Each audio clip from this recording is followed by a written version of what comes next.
Hey, how you doing? Can you hear I'm me? Yes, Tay, how are you? All is well. All is well. First and foremost, thank you so much for coming on the platform. I really appreciate you taking out the time to stop by. Oh, I'm happy to be here and I appreciate the invitation. Definitely, it's an honor. For the viewers who may not recognize you, could you let them know who you are, where you from, and definitely what do you do?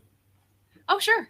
Thanks so much. My name is Jill Barton. I am a law professor and I'm the director of legal writing at the University of Miami School of Law. And I've been teaching there about 15 years. I'm also a former journalist. I was a reporter mostly for the Associated Press in Florida for about 10 years before I went to law school. And so my love of writing runs deep. And my focus now is on researching the best practices in writing, especially as language evolves. And specifically, I've been researching how the Supreme Court justices write. And whatever your politics might be, the justices are truly exceptional writers. And they tackle some of the most complicated issues of our day. They often battle what is traditionally seen as the convoluted language of the law to do so. And so my research has focused on showing how, despite all of that, the justices still use plain language and they tell stories and they write in an engaging way that a broad audience can understand. Oh, okay. Wow, that's really, really amazing. I definitely appreciate the work that you're doing because, a lot of people take it for granted, but, to have the laws written, like you said, where people can understand it and make sure they're precise and everything, that's really important. Let's see now. Okay, now I wanted to ask you this. LComm, can you speak about that? What exactly is that? Sure, LComm is just our shorthand way of saying that our course that we teach here at the University of Miami Law School. It's legal communication and research skills. And so we call it LComm. It's kind of a boot camp sort of name. And most law schools in America require law students in their first year to take a legal writing course, an intensive legal writing course. And that's because lawyers write more than just about anyone else in any other profession, except maybe the most prolific authors out there like Stephen King. Lawyers write every day that they practice law. And so legal writing is an important skill that they have to master early on in their law school career. So I teach that legal writing course, that fundamental legal writing course, to first year law students, and we call it LComm. And in the fall, students start law school and we really teach them how to tackle a legal problem. So in the fall, they begin by learning what a legal issue is and what a legal question is, and that a client might come to them with a legal problem and how to analyze that problem using cases and using the law to figure out how to argue on behalf of their client. And then the second semester, we also teach legal communication. We call that LComm 2. And we teach them more advocacy skills, how to write persuasively and how to stand up in court and argue their case effectively. Oh, okay. Thank you for breaking that down. Now I want to ask you this. You've been doing it for quite a few years now. Have you seen any technological changes, like, for example, AI? Like a lot of people I interview, whether it's music, movies, medicine, AI is coming in real strong. What about in terms of, writing law? Yeah, absolutely. We cannot escape the generative AI, the large language models. It's something that we're still trying to navigate and figure out how best to use it. It's a really great brainstorming tool, as I can see so far.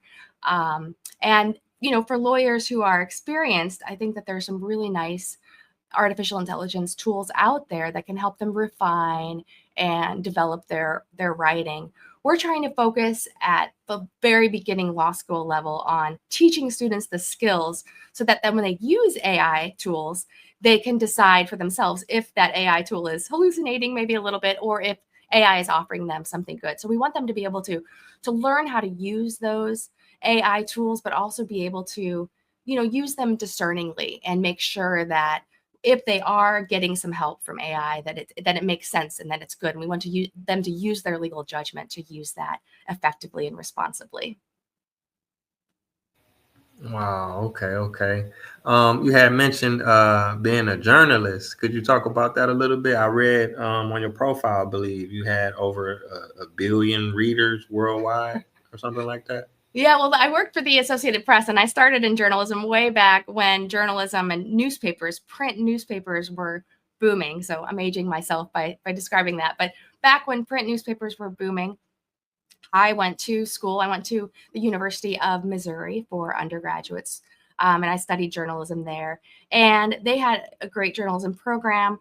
One of my professors suggested I try it out for the student newspaper, and that school has a great student newspaper. And I got a couple assignments. And one of the first assignments I had, I was there in the newsroom late one night in 1995, and an editor learned like I said, this is dating me way back in 1995. An editor learned that the Israeli Prime Minister, Yitzhak Rabin, had been assassinated.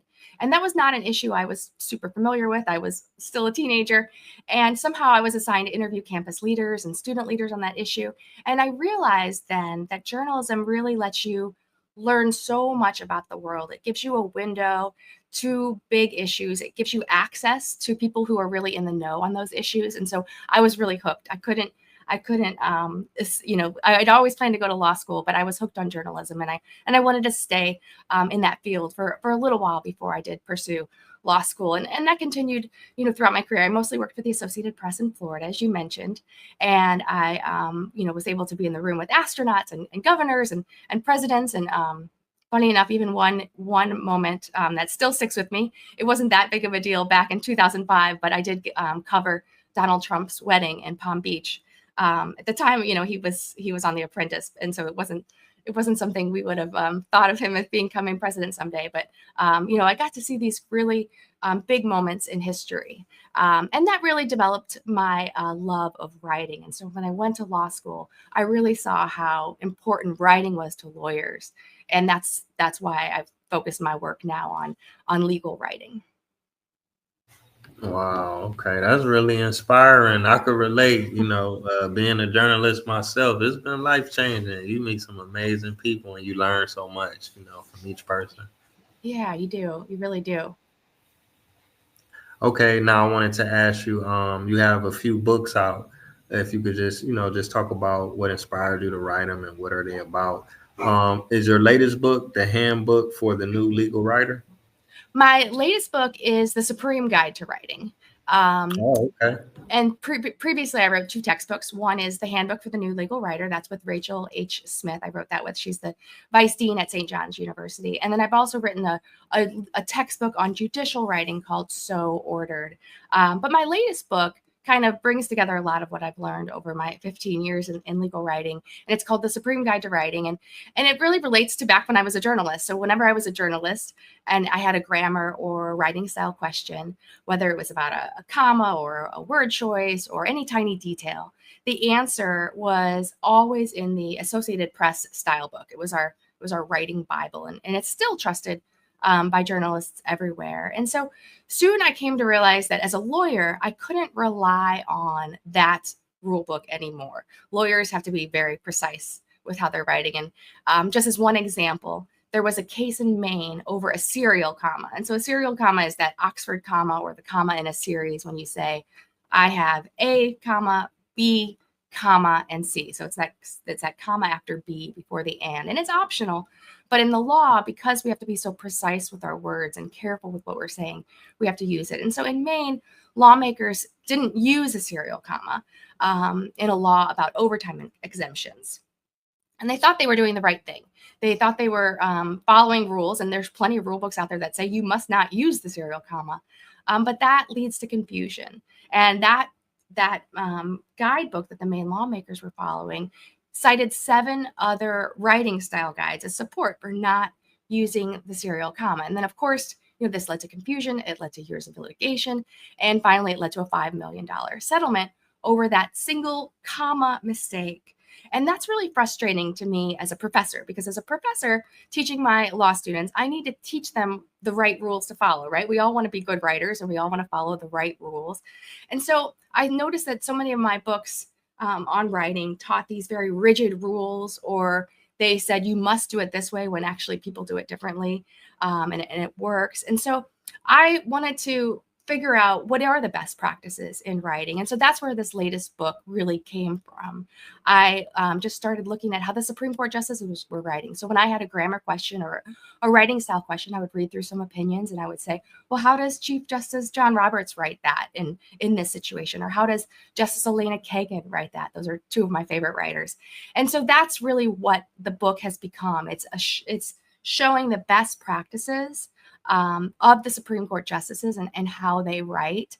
And it's really giving, I hope, lawyers everywhere a true guidebook on the rules that they must follow, and then some of the rules that they can break. There's some grammar rules like ending a sentence in prepositions that we can break, that we don't have to follow so rigidly. So I hope that my guidebook, gives lawyers everywhere a playbook as to what rules they need to follow to be good, effective writers. Wow, that's amazing. I mean, a lot of people take for granted how vital, one grammatical error can be. One comma, like you say, ended up costing, was it 5 million or something like that? Did you say? 5 million, yeah. And I always start my class every semester with another one that's a $2 million comma error on a restrictive clause. So yeah, it happens. That's why lawyers have to be so precise when they're writing. Yeah, yeah, definitely. It's a very, very important job. Okay, now I can ask you this. Now, how long does it take to write a book like that? Well, this book used a 5 year long study. So it took me about 6 years to finish this book.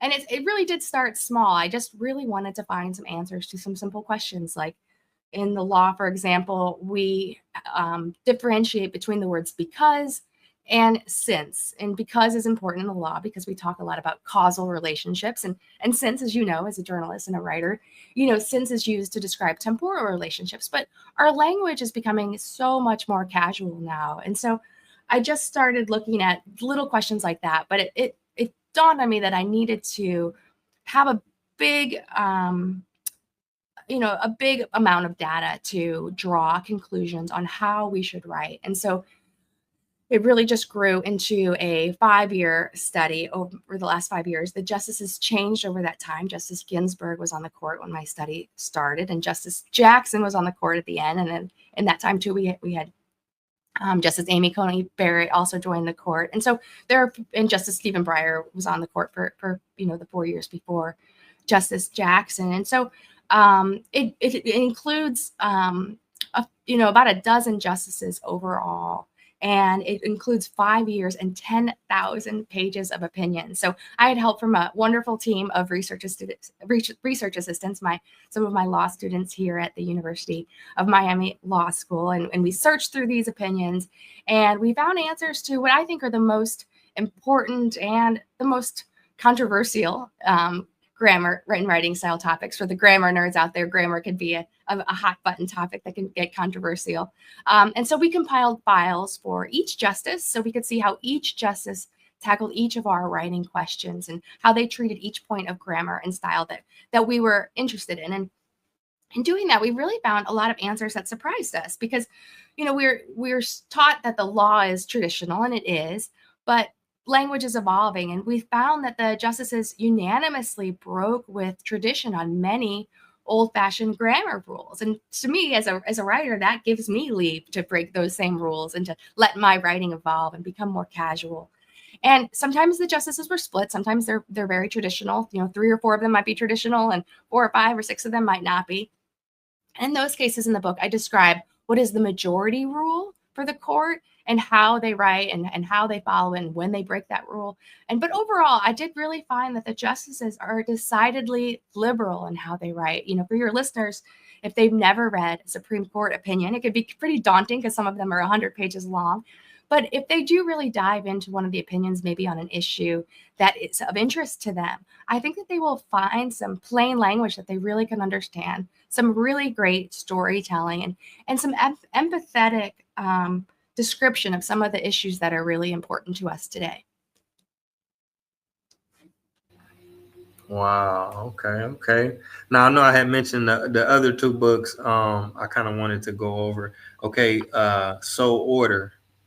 If you did you talk about that a little bit? What inspired that book, and what exactly is it about? Now, is that a textbook or is that an actual? Yeah, my other two books are textbooks. It's So Ordered as a textbook, but it's something that it's written for as a textbook, but it's written for anyone who wants to be a judicial clerk, which is, a job that many law students aspire to after law school, or a judge even, because it describes not how to write the motions and briefs that many lawyers are accustomed to writing, but how to write the opinions and orders that judges write. And so I've taught a class here at the University of Miami where I teach students how to write like a judge, which is a pretty exciting thing, right? You're practicing to be a lawyer, but to be able to think like a judge and to be able to see how a judge might see a case is a really valuable skill. And so Ordered, that textbook, really dives into all of the various issues that a judge must tackle and how to approach writing about a case from a judge's more objective perspective. So that's one of my textbooks. The other textbook is the Handbook for the New Legal Writer. And that's a book. I think it's become pretty popular. It's now in its third edition. Our first edition came out in 2014, and our third edition just came out last year. And that is a book that we use for the entire first year of law school. And it teaches law students how to write like lawyers. So we start at the very beginning on how to read a case, because when you get to law school, you don't know the first thing about what the language of the law really means. So we teach them how to read a case, how to summarize that case, and what we call a case brief, and then how to analyze that case. Like, say a client comes to you with a problem, we want students to be able to understand how to decide what that problem is in terms of the law, what legal issue it might affect. So if a client needs to sue for a particular claim or cause of action. And so we want students to be able to understand that and then take it to all the next levels. So if a student then needs to file a complaint or a motion in court or file an appeal and write an appellate brief, that textbook walks students through how to write each of those issues, each of those documents. And another thing that we really wanted to focus on with that textbook, really focused on students today, is mindfulness. In that book, we really talk to students at each step about how to not become overwhelmed with the process of becoming a lawyer, because law school can be so stressful. So we really wanted students to be able to take the big picture view, step back, take a deep breath when they need to. For example, when they're practicing to do their first oral argument in front of a judge, and it's a fake judge, it's one of the professors typically, but when they're practicing to stand up in what we've created as a mock courtroom to do their first oral argument, they can be so nervous. And so what we want to do is make sure that students leave our class happy and successful and confident, and that we don't scare them too much, and that they can really handle some of the stressors that come with being a law student, because there's a great deal of depression among lawyers. And so we want to make sure that our law students know how to have some of those life skills to handle the stressors of a legal practice. Yeah, definitely. That's very important. It seems like I guess post pandemic, more people are open to talking about mental health and mindfulness and meditation and stress and depression. Have you seen a change in terms of the students? Or are they more open to having these discussions, or at least open to trying? Like you're saying, being prepared. They may have anxiety before going to a judge or something like that. Like you say, practicing mindfulness. Yeah, I think so. I think the pandemic has helped take away a lot of the stigma that might have been associated with having anxiety. I think we can all talk openly about anxiety. We offer a lot of mental health resources at the University of Miami, and I know all law schools do this as well. But at the University of Miami, we have counselors, at the ready to help students deal with any stress, whether it's financial stress, whether it's stress with balancing their workload, whether it's something going on with their family, whether they have an illness or an injury or car trouble and they can't make it to campus that day. We want to make sure that students have all the support they need, because if those basic things aren't taken care of, they can't succeed as a law student or as a lawyer. And I do think students, once we make them aware that we care, right? We care, and we want them to graduate from law school as healthy and successful and self-satisfied individuals. I think once we make that aware to them, and I think we all do a good job of that, is they are, not afraid to come forward and ask for help. One thing you asked about the LComm class that I teach early in our interview here, and we have classes of 14 or 15 students. And so my classroom is just 14 students this semester. And you really get to know your students, and that's another thing we can do. When you get to know someone, you build this level of trust with them. And that's one thing we really try to do with our law students, is make sure that they know that we're here for them, and make sure that they know there's an open channel of communication if they do need help, that they've reached out and get that help. Because like I said, they can't succeed on the big picture things like taking exams if they're not mentally fit. Yeah, yeah, definitely, definitely. I can relate. My niece, she just finished law school, so she was going through it for a few years, but she's the first person in the family to do it. So a lot of times when we're older, we're like, you in college, you having the time of your life, but you mean you stressed out, you depressed. But like you said, more people are talking about it. Now it's more resources because you gotta be courageous. It takes a lot of work, so it can weigh on the students. So Yeah, that's right. And I think too, we have a really fast-paced area that we're studying, right? The law is fast-paced. And even just what I'm studying with legal writing, it's changing so rapidly. You asked me about the advent of some of these generative AI models and the large language models, and they really are changing how we're writing. And that's kind of the genesis of the book that I wrote, The Supreme Kind of Writing, the most recent book, really came from, is the fact that language and writing are always evolving. And so I think there is some stress that comes from trying to keep up with that. Formal business style writing changes slowly, but if you think about it, in conversation, our language evolves so quickly. And I think the justices are responding to that. We see that change in their writing. For example, Justice Neil Gorsuch, I think he's maybe one of the more casual writers on the court. When he wrote his first opinion in 2016, um, he used a contraction. And you wouldn't think a contraction is that big of a change, right? But he used a contraction, and he had succeeded Justice Antonin Scalia. And Justice Antonin Scalia had called these contractions intellectually abominable.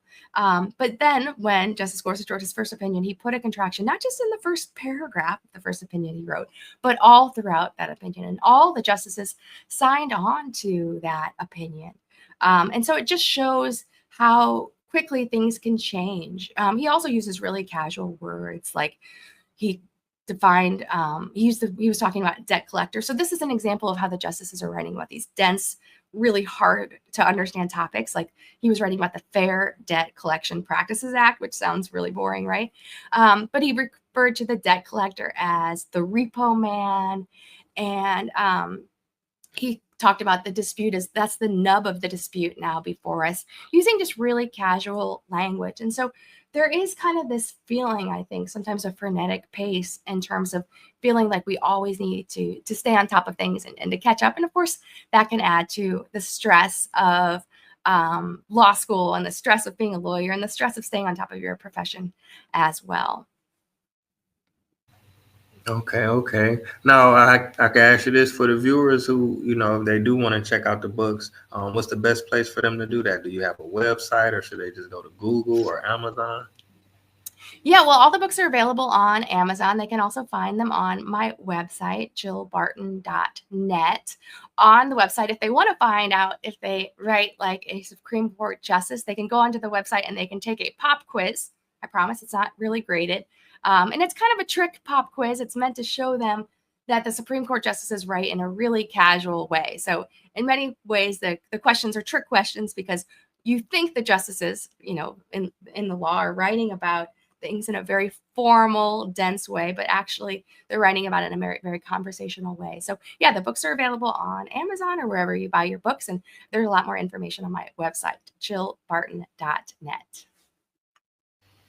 Okay, okay. Well, it's definitely been a phenomenal episode. I appreciate you sharing the information. It's very helpful. It's thought provoking. I'm still processing a lot of the stuff that you shared. And I do appreciate the work that you have done. And I definitely look forward to the work that you have coming in the future as well. Oh, thanks so much, Tay. Yeah, I appreciate you having me on today and, shedding light on some of these important issues.